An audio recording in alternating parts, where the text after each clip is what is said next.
A situação é a seguinte, eu quero começar mostrando a vocês, vocês vão ver aqui ao meu lado na sequência, isso foi o que foi publicado ontem à noite, então pelo representante comercial dos Estados Unidos. Hoje, o escritório do representante comercial dos Estados Unidos iniciou uma investigação sobre a seção 301 quanto aos ataques brasileiros a companhias de redes sociais americanas, bem como outras práticas comerciais que danifiquem companhias americanas, trabalhadores, fazendeiros e inovadores. Isso foi o que foi publicado, então, nas redes sociais.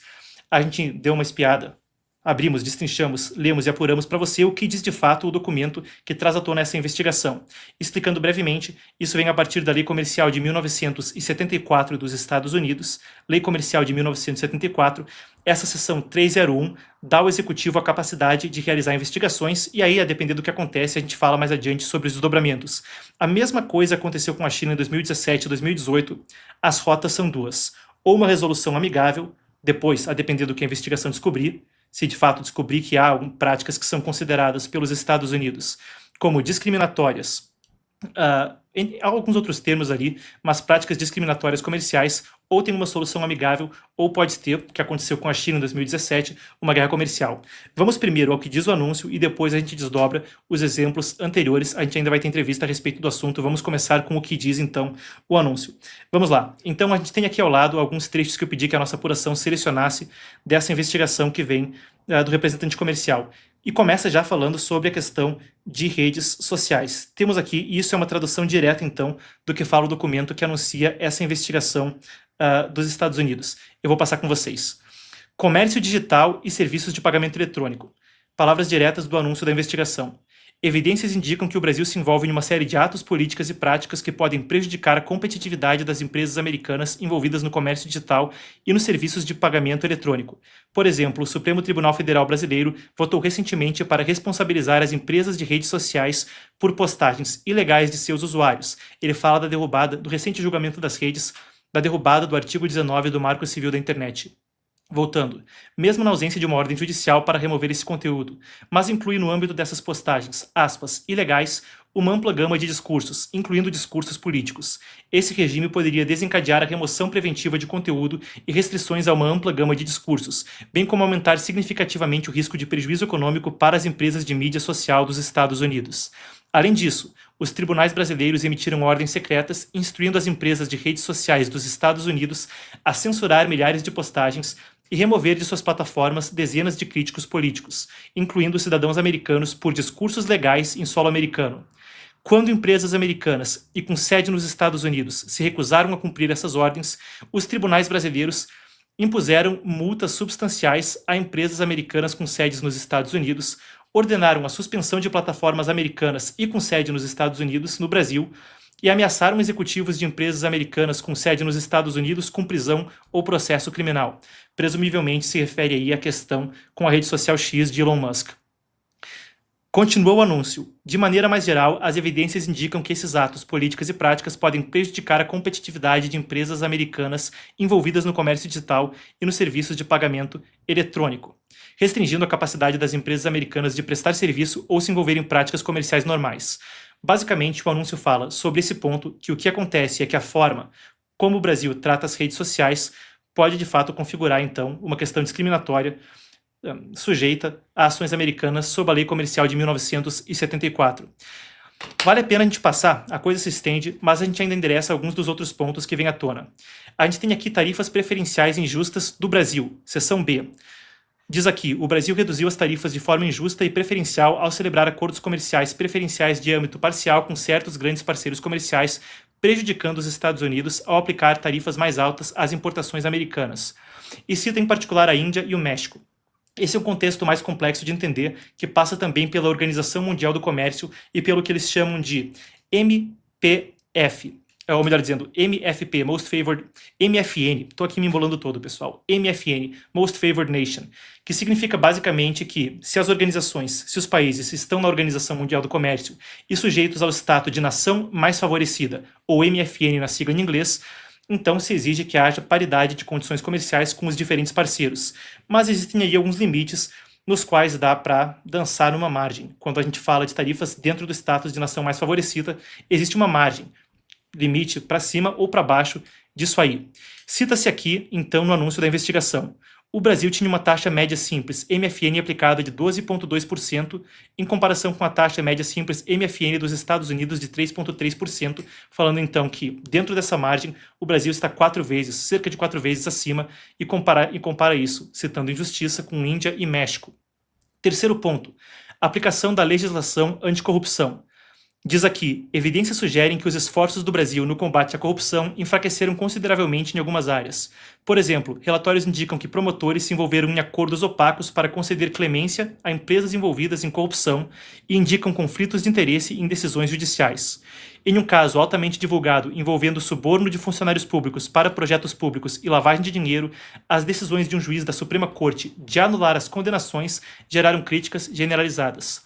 As evidências indicam que a falta de aplicação de medidas anticorrupção e a falta de transparência no Brasil podem prejudicar empresas americanas envolvidas em comércio e investimento no Brasil e levantam preocupações em relação às normas relacionadas ao suborno e à corrupção, como as previstas no Protocolo de Acordo de Cooperação Comercial e Econômica entre o governo dos Estados Unidos da América e o governo da República Federativa do Brasil.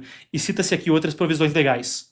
Ainda se cita, a gente destaca essas três principais, mas ainda é citado desmatamento na Amazônia, ainda é citada a questão do agronegócio, quando se fala de triangulação com a China, e ainda é citada a questão do comércio de etanol.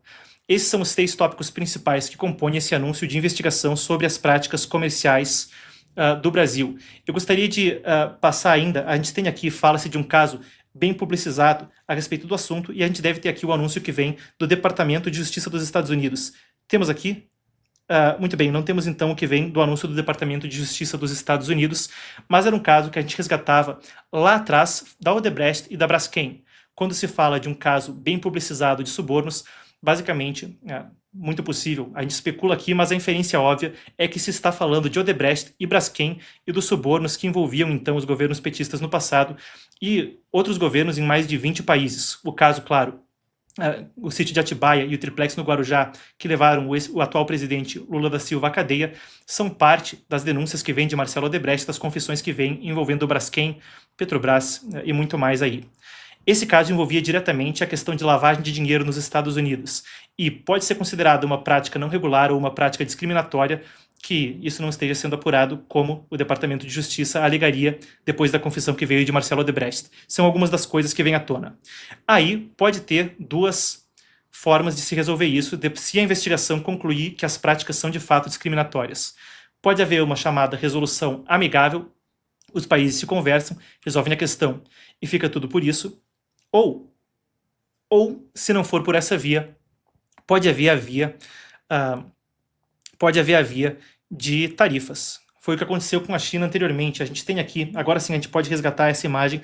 Isso foi lá atrás, a investigação na China. Esse é o anúncio que veio em 2017. Se as coisas forem por essa via, eu passo com vocês pelo seguinte. A investigação foi exatamente o mesmo procedimento que deu início à guerra comercial entre os Estados Unidos e a China. O Trump autorizou a abertura no primeiro mandato com base na mesma seção 301 da Lei Comercial de 1974. Ali as preocupações eram outras: roubo de propriedade intelectual, exigência de transferência de tecnologia em joint ventures e subsídios, dumping por parte de Pequim. Em 6 meses, o FBI, então, foi basicamente o pivô que trouxe as investigações quanto à propriedade intelectual diretamente para a China. Não teve solução amigável e os Estados Unidos passaram a impor tarifas, uma série de etapas. Primeiro 25% sobre 50 bilhões de dólares chineses, depois ampliaram para 360 bilhões de dólares sendo afetados. Isso, claro, teve impacto significativo para as 2 economias.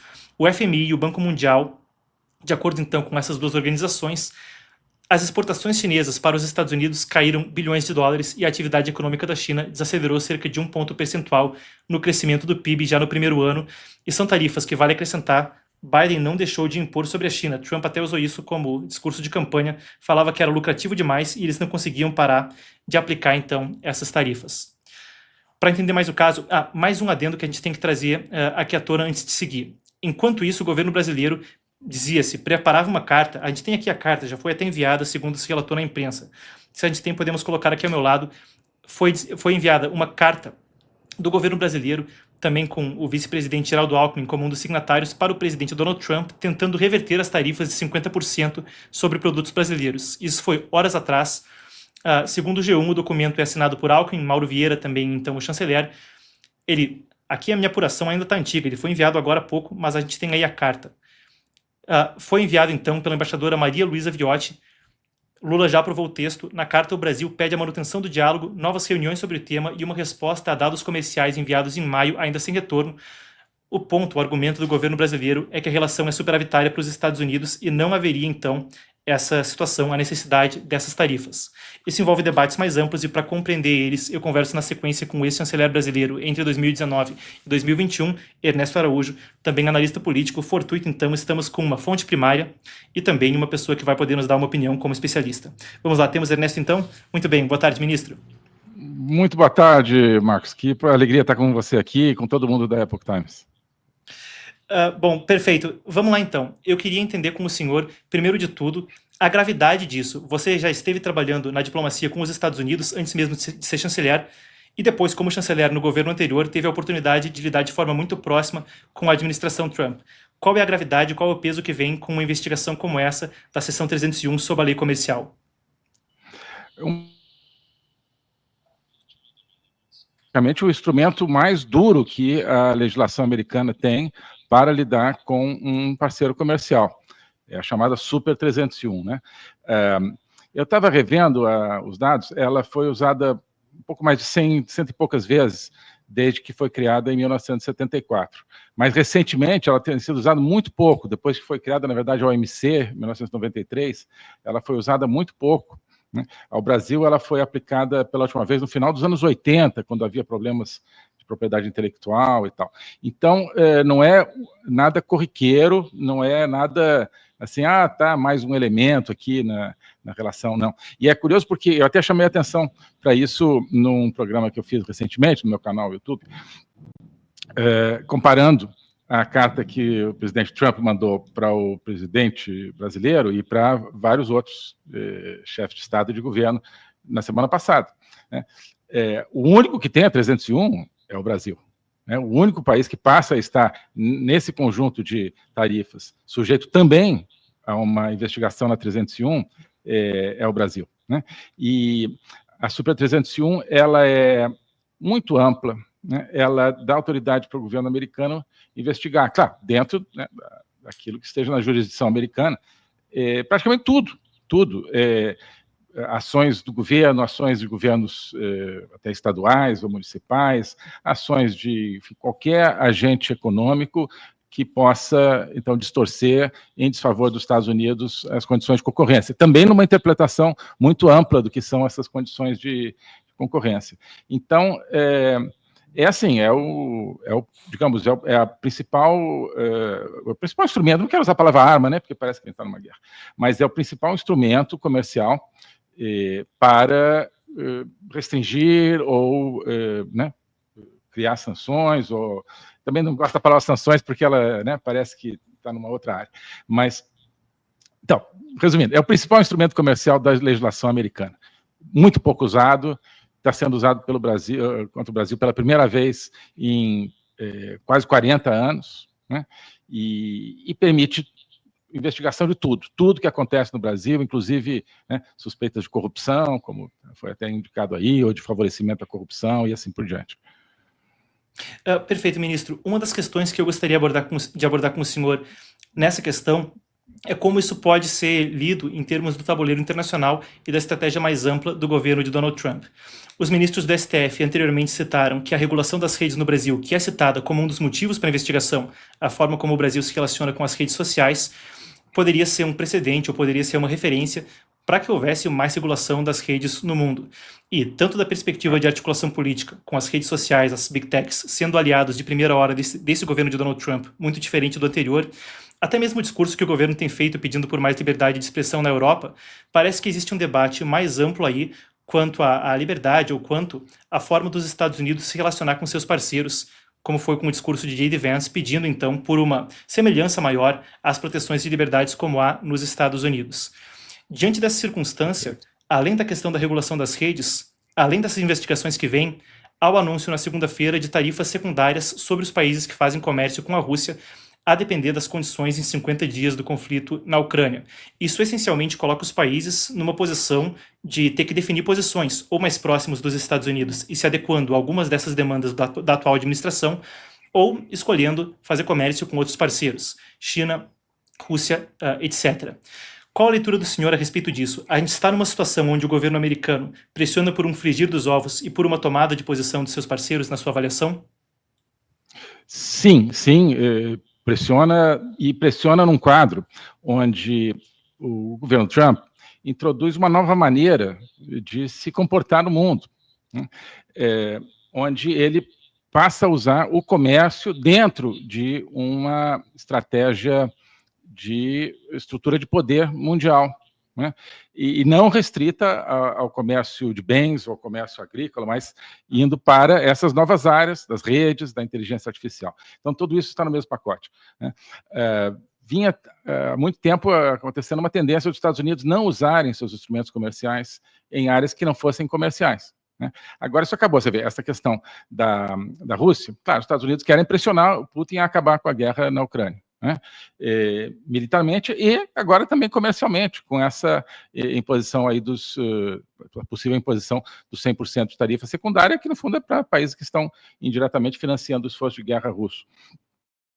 Então, isso, claro, não seria só os Estados Unidos, seria a OTAN, mas dá uma ideia desse novo tratamento do comércio, né? E você mencionou esse tema da regulação das redes. Eu acho isso absolutamente fundamental, porque o mundo virtual, digital, né, que tem a ver com as redes sociais e que tem a ver com a inteligência artificial, que está cada vez mais incorporada dentro das redes, isso é o novo horizonte da vida humana, praticamente, não só da economia, mas da economia, enfim, até mesmo da guerra, né? Então, quem vai dominar a regulamentação das redes e da inteligência artificial tem uma imensa vantagem numa estrutura de poder do mundo e vai impor o seu modelo, né? Então, esse talvez seja o tema fundamental para o futuro da humanidade, para o futuro de todos nós, né? Esse mundo digital e virtual vai seguir um padrão de regulamentação e de governança de um país democrático como os Estados Unidos, ou seja, do mundo democrático, ou de um país totalitário como a China comunista, né? Esse é o grande tema, esse é o grande tema. Então, você falou muito bem, os Estados Unidos querem pressionar não só para o Brasil comprar mais produtos americanos, isso é um dado, mas é muito mais do que isso, né? Com as medidas tomadas por instituições brasileiras contra redes americanas e a evidente tendência, também falei disso no programa, do STF, digamos, preferir um modelo de governança chinês, né? Isso coloca o Brasil realmente no outro lado dos Estados Unidos, naquilo que é fundamental, Então não é só uma questão de comércio de bens, comércio de produtos, comércio agrícola, não, é nesse terreno fundamental da governança. Então, é óbvio que aquilo que a gente vê no Brasil com tanto espanto, como, né, você vê uma figura do STF dizendo que é admirador, que todos são admiradores do regime chinês. Isso é claro que faz parte né, do arcabouço de tudo isso. E o que é concretizado, então, tem chamado muita atenção uma visita do então e atual presidente do STF à China no ano passado, para assinar acordos na área de regulação de inteligência artificial, quando ele declarou que acha preferível o modelo chinês ao modelo americano de regulação de inteligência artificial. Quer dizer, isso aí não é assim, né? Olha só, alguém lá no Brasil fala alguma coisa, não, e os Estados Unidos sabem, né? O governo Trump sabe o poder que tem o STF hoje no Brasil, né? Então, isso é interessante, porque o STF está fazendo política externa no Brasil, né? O STF se envolveu na política, não só brasileira, né? As ações do STF, as decisões, elas passaram a afetar a inserção do Brasil no mundo, e elas estão reforçando algo que é do governo Lula, que é a inserção do Brasil num bloco totalitário, né? E isso então vai em cima desse interesse, que eu acho que não é só dos Estados Unidos, é de todo mundo livre, de ver esses novos horizontes regulados de uma maneira compatível com as sociedades democráticas. Então, também, esse argumento que o governo brasileiro está querendo esgrimir, de que, olha só, os Estados Unidos têm superávit conosco, não tem por que ter essa preocupação, né? Isso é um argumento, assim, realmente, do século XX para lá, né? Ou Ministro, seja... eu queria pegar esse gancho até para a gente ir mais fundo nisso, e queria perguntar para o senhor, até como conhecedor dos instrumentos que há na relação bilateral, de o que pode ser feito para o Brasil nessa situação, porque houve essa carta que ressalta esse ponto do superávit. E como o senhor vinha falando, há questões aí de decisões da Suprema Corte que acabam por colocar em liberdade pessoas envolvidas na questão da Lava Jato, na questão da Odebrecht, que independentemente da gente entrar em questão político-partidária, é uma coisa que envolvia também crimes praticados dentro dos Estados Unidos e é citado, não nominalmente, mas por inferência óbvia, nessa investigação que vem à tona. Envolve mesmo também questão de regulação das redes. Então, primeiro, o que se poderia fazer, quais são os instrumentos técnicos do governo brasileiro para fazer isso, e em segundo ponto, eu também gostaria de ouvir o senhor sobre como que pode ser compreendido pelas autoridades brasileiras esse cenário mais amplo que o senhor diagnostica. Pelo que eu estou entendendo, há uma falta de compreensão também da amplitude das coisas que essa investigação engloba. Exato, exato. São várias coisas muito importantes que você levantou. Bom, o que fazer? Primeiro, né, tentar conversar. Você viu que o Brasil não tem interlocução, como está ficando claro, com os Estados Unidos. Eu não quero falar, mas assim, no meu tempo, eu tinha o número de celular do secretário de Estado e do USTR, do representante comercial, né? No meu celular e falava frequentemente, ajudou muito a resolver várias coisas, inclusive na área comercial, obviamente, inclusive com o então USTR, que é como se fosse um ministro de negociações comerciais, né, americano, Bob Lighthizer. Nós estávamos programando, se o Trump tivesse sido reeleito, começar uma negociação de um acordo um acordo de livre comércio, Brasil, Estados Unidos, ou Mercosul, Estados Unidos, como esse que agora o Milei está a ponto de conseguir, mais ou menos, né? Então, claro, porque a gente cultivou, né? Eu pessoalmente cultivei isso aí e tal, tinha essa interlocução, mas não tem paciência, então tem que começar do zero.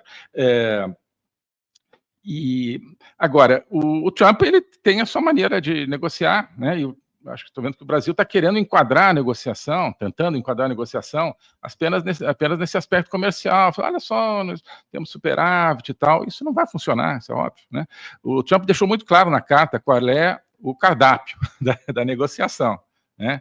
É comércio clássico, né? A questão da perseguição, sim, a um aliado político dele, o que não é simplesmente uma questão de aliança política, é questão de formatação e de estrutura de poder no mundo, né? Estrutura de poder no mundo. Isso, como eu disse, o Trump está usando o comércio para promover uma visão que ele tem de poder no mundo, né? Então, isso aí faz parte, né? Não é só algo acessório. A questão de decisões do STF, né, prejudicando empresas americanas e, né, criando essa tendência de uma regulamentação, digamos assim, não democrática das redes e da inteligência artificial. Enfim, e deixando aberta essa porta da Super 301 para ulteriores medidas. Mas, então, nós temos aqui, bom, e não está exatamente na carta, mas é óbvio que está no horizonte, que é a questão da ideia de uma moeda do BRICS, né? Isso está na carta, né? Então, eu tenho a impressão que se o governo brasileiro quer negociar, ele tem que estar preparado para negociar essas quatro coisas. Comércio, claro. Ministro, eu também... Perdão, eu só queria trazer uma coisa aqui à tona com o senhor. Quando a gente fala de questão de negociação, eu queria trazer o seguinte. Aqui eu vou colocar aqui ao lado na tela. A gente fala sobre um estudo da Pew Research também, porque o senhor deu esse panorama e eu também queria que a gente adicionasse esse componente político.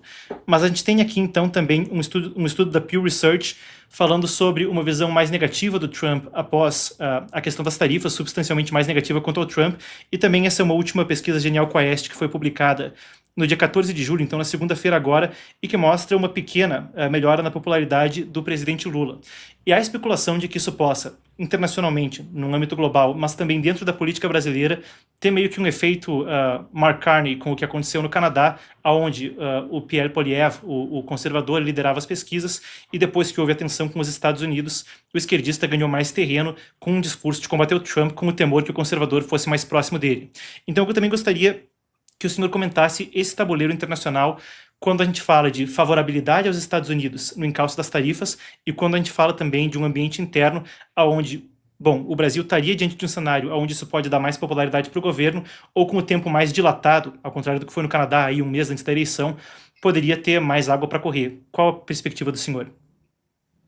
Olha, Marcos, em relação à popularidade, eu acho que o Trump não seguia por isso, ainda mais por pesquisas assim de popularidade internacional, né?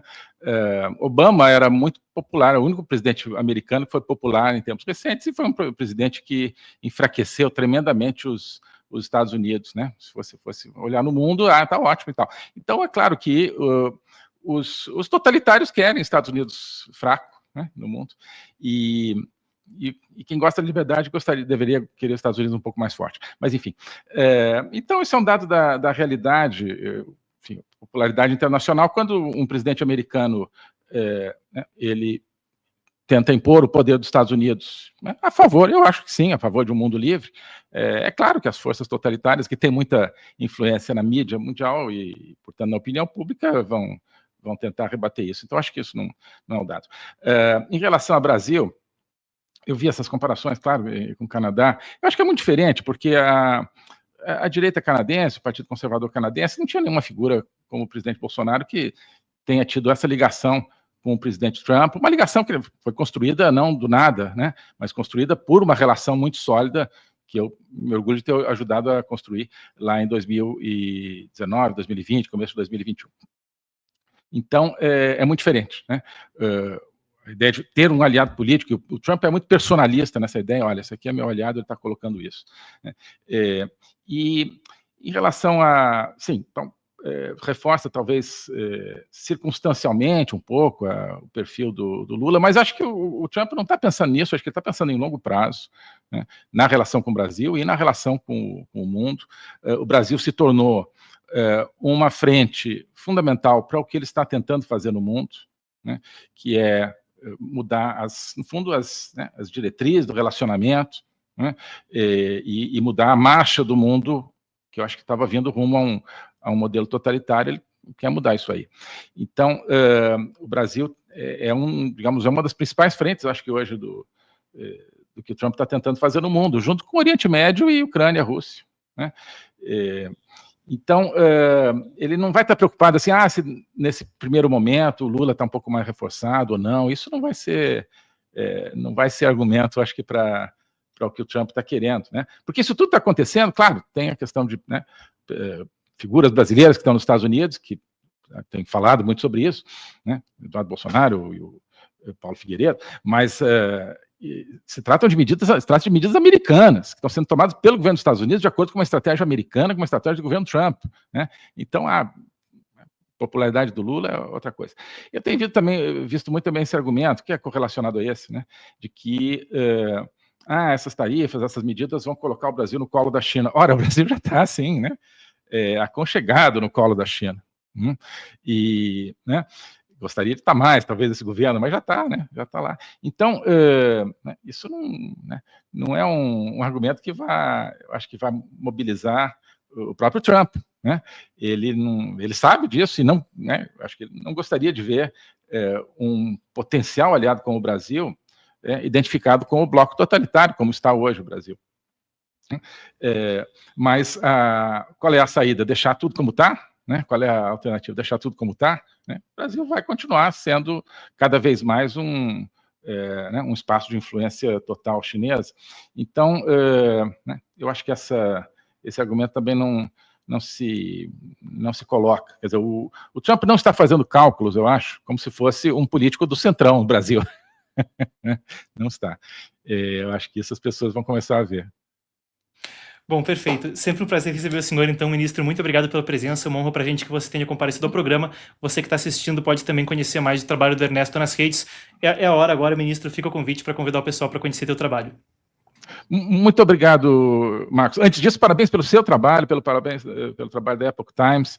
Ainda mais nesse momento, as pessoas acho que precisam se dar conta de como é importante o trabalho da Epoch Times, tanto a internacional quanto a do Brasil, para entender o que é a China comunista, que está, no fim, é o pivô disso tudo que está acontecendo, no fundo, é o projeto hegemônico totalitário da China. Bom, e quanto ao meu trabalho, enfim, inclusive eu tenho, né, procurado falar bastante sobre esses temas a partir da experiência que eu tenho e, claro, das ideias que eu tenho no meu canal YouTube, né, que tem uma live aberta toda semana, e, sobretudo, na Academia Folha Política, que é onde eu tenho o meu curso, que tem aula semanal e tal, conversa com os membros da academia e tudo isso, e onde eu procuro sempre dar uma base, digamos, de ideias filosóficas. Por exemplo, outro dia estava falando na última aula sobre pensamento de Mao Tse-tung, e como esse pensamento está vivo hoje, né, no que a China está fazendo, né? E, ao mesmo tempo, claro, ver a questão da atualidade, tentar conceitualizar tudo isso que está acontecendo. Então, academiafolhapolitica.org, quem quiser conhecer, né? Ou no meu canal YouTube, ou no meu... aí que está, perfeito. E esse é o meu endereço, tá bom? Perfeito. Né? Muito obrigado. Então, ministro, pedi desculpa pela interrupção, mas para a gente poder prosseguir aqui na pauta, não, por favor, então. Não, só para dizer assim, mas só para reiterar, né? Tem que seguir o Epoch Times, o que vocês estão fazendo, para entender qual é da China. Só para dizer isso. Perfeito. Muitíssimo obrigado, então, ministro. Uma honra. Até a próxima. Uma honra. Tchau.